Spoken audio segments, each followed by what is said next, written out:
Halo, assalamualaikum warahmatullahi wabarakatuh. Perkenalkan, saya Jong Merdeka dari kelas Meteorologi 5D ingin menjelaskan beberapa pertanyaan terkait dengan fisika awan, di mana untuk hal ini akan menjelaskan tentang mikrofisis awan dan beberapa persamaan-persamaan yang digunakan untuk menjelaskan menghitung jumlah-jumlah butiran awan. Cekidot. Baik, untuk soal yang pertama itu jelaskan prinsip kerja radar cuaca, lidar, sonar, dan disdrometer dikaitkan dengan deteksi mikrofisis awan. Radar cuaca memiliki prinsip kerja yaitu menggunakan gelombang elektromagnetik atau gelombang mikro untuk mendeteksi presipitasi dan struktur awan. Gelombang yang dipancarkan akan dipantulkan oleh partikel di atmosfer. Kemudian ada deteksi mikrofisis awan, di mana informasi seperti reflektivitas, kecepatan Doppler, dan polarisasi memungkinkan pengamatan distribusi ukuran tetesan, kandungan air cair, dan fase awan. Kemudian lidar atau light detection and ranging. Prinsip kerja lidar yaitu menggunakan laser untuk memancarkan cahaya yang dipantulkan oleh aerosol, tetesan air, atau partikel es. Dasarnya. Kemudian deteksi mikrofisis awan itu memantau konsentrasi partikel kecil, ketinggian dasar awan, kandungan aerosol, serta distribusi vertikal partikel awan. Kemudian ada sonar atau sound detection and ranging. Prinsip kerja sonar ini yaitu memanfaatkan gelombang suara untuk mendeteksi pergerakan turbulensi udara dan lapisan atmosfer. Deteksi mikrofisis awan pada sonar itu lebih fokus pada aliran turbulensi di atmosfer yang mengaruhi pembentukan dan pertumbuhan awan. Kemudian yang terakhir ada disdrometer. Disdrometer ini memiliki prinsip kerja yaitu mengukur distribusi ukuran dan kecepatan partikel presipitasi yang jatuh, contohnya hujan ataupun salju. Kemudian deteksi mikrofisis awan pada disdrometer ini yaitu memberikan data distribusi ukuran tetesan yang penting untuk memahami proses mikrofisis seperti koalensi dan pecahnya tetesan. Perbedaan antara radar cuaca, lidar, sonar, dan disdrometer ada beberapa poinnya itu pada gelombang yang digunakan. Dalam radar cuaca menggunakan microwave, lidar menggunakan cahaya atau laser, sonar itu gelombang suara, disdrometer menggunakan optik. Kemudian fokus mikrofisisnya di radar cuaca yaitu lebih fokus ke presipitasi yang besar seperti hujan dan es. Kemudian pada lidar itu partikel kecil seperti aerosol dan awan tipis. Kemudian untuk sonar sendiri yaitu dinamika atmosfer. Pendengaran disdrometer lebih fokus ke distribusi ukuran tetesan hujan. Kemudian itu soal yang kedua yaitu gambarkan dan jelaskan teori elektrifikasi thunderstorm. 1. Zona pengisian muatan utama terjadi di tengah badai pada suhu 15 hingga 25 derajat Celcius. Zona dengan arus udara ke atas cepat atau updraft. Kemudian yang kedua itu proses tabrakan partikel. Komponen utama itu tetesan awan super dingin di bawah titik beku, kemudian kristal es kecil ringan yang naik ke atas, kemudian ada global hujan es lunak besar dan padat. Kemudian dari tabrakan-tabrakan ini menghasilkan kristal es yang bermuatan positif dan ataupun global yang bermuatan negatif. Kemudian yang ketiga itu distribusi muatan di awan. Setelah bertabrakan, mereka akan berdistribusi di mana bagian atas awan itu bermuatan positif yang berisi kristal es terbawa arus ke atas atau updraft. Kemudian bagian tengah hingga bawah itu bermuatan negatif atau global tertahan di bawah. Kemudian landasan awan, muatan positif menyebar secara horizontal. Oke, yang keempat itu pengaruh terhadap tanah. Muatan negatif di awan menolak muatan negatif di tanah. Tanah di bawah awan menjadi bermuatan positif, sehingga landasan awan bermuatan positif memicu muatan negatif di tanah jauh dari badai. Dan yang kelima ada pelepasan muatan. Akumulasi muatan besar menciptakan medan listrik mengusir petir antara awan dan tanah di dalam awan tersebut. Kemudian nomor 3 itu jelaskan A. Beberapa koreksi terhadap teori pertumbuhan difusi tetes hujan. B. Proses mekanisme cloud sending pada awan hangat dan awan dingin. Kemudian yang C ada perbedaan mendasar persamaan 1D, 2D, dan 3D pada model nuklus awan. Kita bahas yang A terlebih dahulu yaitu koreksi terhadap teori pertumbuhan difusi tetes hujan. Koreksi terhadap teori pertumbuhan difusi tetesan hujan ini terbagi dalam beberapa bagian. Yang pertama ada kinetic effect atau yang mempertimbangkan laju perpindahan panas, massa, dan momentum antara tetesan dan lingkungan. Efek ini bergantung pada bilangan Knudsen, di mana I per R dengan pendekatan berbeda untuk ukuran tetesan kecil, besar, dan berat. Kemudian ada namanya ventilation effect, yang dimana saat tetesan jatuh, aliran udara itu di sekitarnya meningkatkan perpindahan panas dan massa, terutama di sisi depan tetesan. Efek ini lebih signifikan untuk tetesan kecil, sedangkan tetesan besar lebih dipengaruhi oleh koalisi. Kemudian ketiga ada non-stationary growth, di mana pertumbuhan terjadi dalam kondisi yang tidak stabil karena perubahan uap air dan suhu di sekitar tetesan. Difusi molekuler berlangsung cepat sehingga sering diabaikan dalam perhitungan. Kemudian keempat ada unsteady updraft, arus udara naik yang tidak stabil di awan memperluas spektrum ukuran tetesan dengan mengaktifkan lebih banyak inti kondensasi. Namun, efek ini kecil pada evolusi ukuran tetesan. Kemudian yang kelima ada statistical effect, di mana variasi dalam jalur pertumbuhan tetesan akibat perbedaan tingkat supersaturasi menyebabkan pelebaran spektrum ukuran tetesan. Meskipun kecil, efek ini menjadi topik penelitian yang aktif. Kemudian yang B terkait cloud seeding. Kita bahas ke pengertian cloud seeding terlebih dahulu, yaitu di mana teknik untuk meningkatkan presipitasi atau hujan buatan dengan menyuntikkan inti kondensasi buatan ke awan. Tujuannya itu mengatasi kekeringan dan meningkatkan ketersediaan air. Prinsip cloud seeding sendiri itu ada klasifikasi awan dan inti kondensasi. Klasifikasi awan itu di mana awan hangat suhu puncak positif, di mana lebih besar dari 0 derajat Celcius. Awan dingin di mana suhu puncaknya negatif atau kurang dari 0 derajat Celcius. Kemudian untuk inti kondensasi awan hangat berupa bahan higroskopis seperti garam. Untuk awan dingin es kering atau perak iodida. Kemudian yang ketiga metode penyemaian awan dingin. Untuk penyemaian awan dingin itu menggunakan es kering, ada menggunakan es kering atau dry ice shedding, di mana es kering tetap ada pada minus 50 derajat Celcius dan langsung menguap. Proses dalam cloud seeding ini itu butiran es kering disebar dari pesawat membentuk kristal es yang memicu hujan.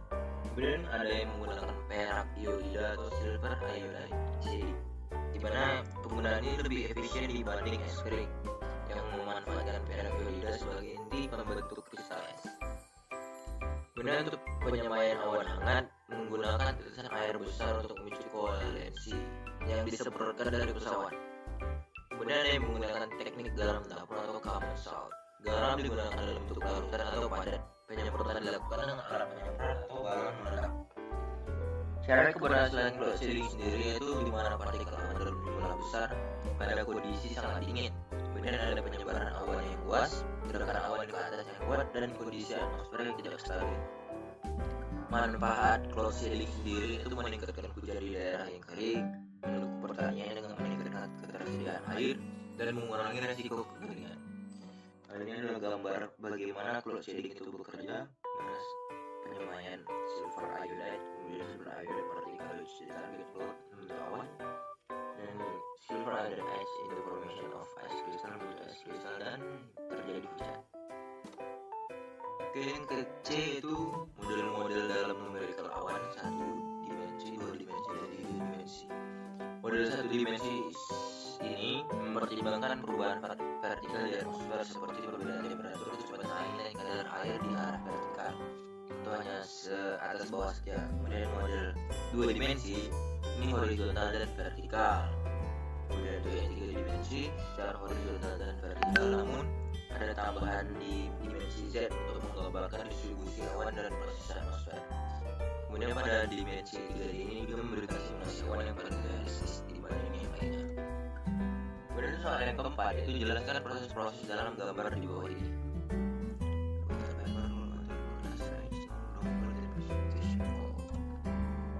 Water vapor atau uap air, evaporation during melting. Uap air terbentuk melalui penguapan air dari tetesan cair atau es yang mencair. Condensation, uap air mengembun menjadi tetesan air di awan atau drop water. Dan deposition, uap air langsung berubah menjadi partikel es tanpa melalui fase cair. Bila ada cloud water atau air cair di awan. Kondensasinya itu air cair di awan terbentuk dari uap air melalui proses kondensasi. Ada riming, tetesan air cair berbentuk langsung lanjut ke cloud ice saja. ada cloud es, kemudian ada rain hujan, ada gropol atau es lunak, snow salju, dan terakhir precipitation fall. Precipitation fall ini adalah proses akhir dari siklus berupa presipitasi dalam bentuk hujan, salju, ataupun partikel droplet yang jatuh ke permukaan bumi. Kemudian yang kelima, sebuah drop atau tetes tumbuh dengan kondensasi dari radius 2 mikrometer sampai 20 mikrometer dalam 31 menit pada suhu 13,1 derajat Celcius dan tekanan 103,1 kPa. Tentukan jenuh ambien yang mengabaikan solusi dan lingkungan dalam persamaan pertemuan. Nah, rumusnya itu ini rumus awalnya.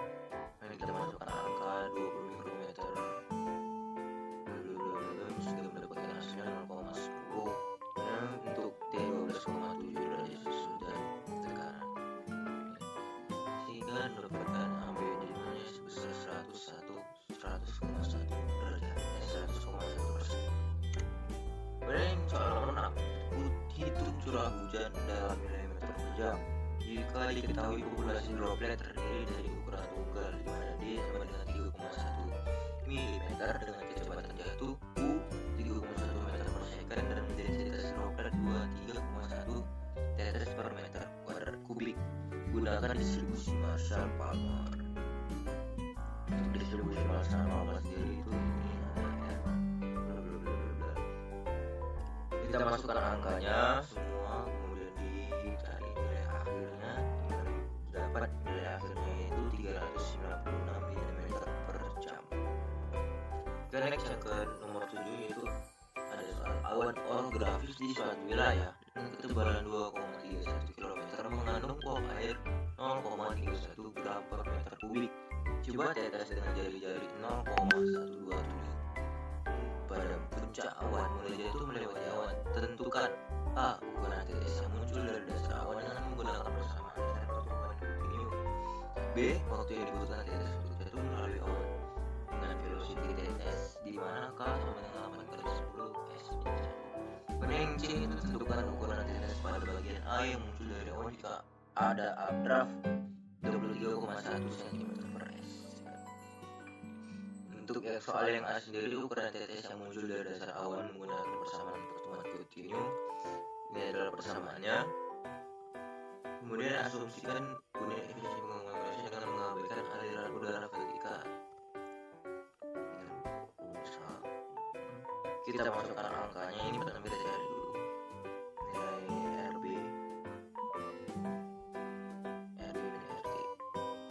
Sudah dapat, kita masukkan ke RT nya sehingga dapat hasil ukuran tetes yang terakhir itu 0,26 mm. Jadi ukuran tetes yang muncul dari dasar awan adalah 262 mm. Kemudian untuk waktu ini yang B, pertanyaannya waktu yang dibutuhkan tetes untuk jatuh melalui awan dengan velocity tetes dengan di manakah? Ini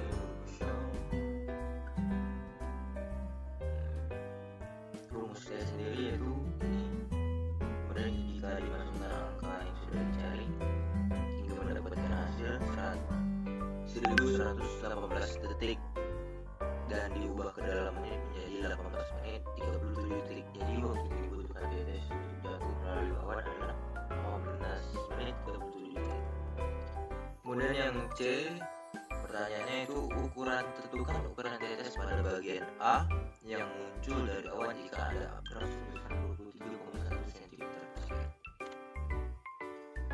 Menggunakan rumus RB min RT lagi, kemudian ini ada UR updraft ini masuk nilainya sehingga dapat nilai RB nya itu 0,229 plus 0,131 sama dengan 0,36 mm. Jadi ukuran tetes yang muncul jika updraft sebesar 22,7 adalah 0,36. Kemudian yang ke-8, tentukan ukuran dari tetes di puncak lintasan. B. ukuran dari tetes ketika meninggalkan awan. C. waktu yang tersisa bagi droplet di awan jika sebuah tetes berdiameter 0,31 mm terletak di dasar awan kumulus yang memiliki konsentrasi air cair sebesar 1,31 gram per meter kubik dan kecepatan updraft sebesar 3,1 meter per second.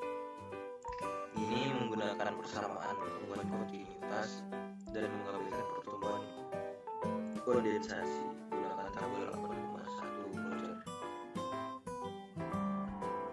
Untuk yang A sendiri ukuran dari titik di puncak lintasan itu sama rumus kayak tadi, mirip-mirip. Ini rumusnya, dan kita masukkan ke angkanya 1 kali 10 kali 10 kali 3 per 4 kali 10 kali 3 kali 8,06 per 3,1 min 8,06 kali 3 dikuras kali 1000 hasilnya 1,44 dan 1,44 plus 0,31 sama dengan 1,75 mm. Jadi ukuran titik di puncak lintasan adalah 1,75 mm. Kemudian yang B, pertanyaannya itu ukuran dari tetes ketika meninggalkan awan. Untuk ketika meninggalkan awan itu yang dicari adalah RF. Ini turunan dari rumus RF sendiri sehingga RF didapat seperti ini. 0,36 len RF min RO min len RF min RO sama dengan EM per 4 LZ. Masukin angkanya sehingga didapat nilai RF yaitu dengan 0,66 mm. Jadi ukuran dari titik ketika meninggalkan awan adalah 0,66 mm. Kemudian yang C itu waktu yang tersisa bagi droplet. Rumusnya ini turunan rumusnya sehingga didapat sebesar ini. Len 0,66 min len 0,31 sama dengan 1 kali 1,31 kali 10 pangkat min 3 per 4 kali 10 pangkat 3 kali 8 kali 10 pangkat min 3 kali T. Yang dicari adalah T dengan waktu yang tersisa bagi droplet. Masukin angkanya, nilai sehingga diselesaikan bersama tersebut mendapat T sama dengan 248 second diubah ke dalam bentuk menit jadi 4 menit 48 detik. Jadi waktu yang tersisa bagi droplet di awan adalah 4 menit 48 detik. Oke, sekian hasil penjabaran soal-soal yang dikasih oleh Pak Aris. Terima kasih apabila ada salah dan silap mohon dimaafkan. Ya tutup. Assalamualaikum.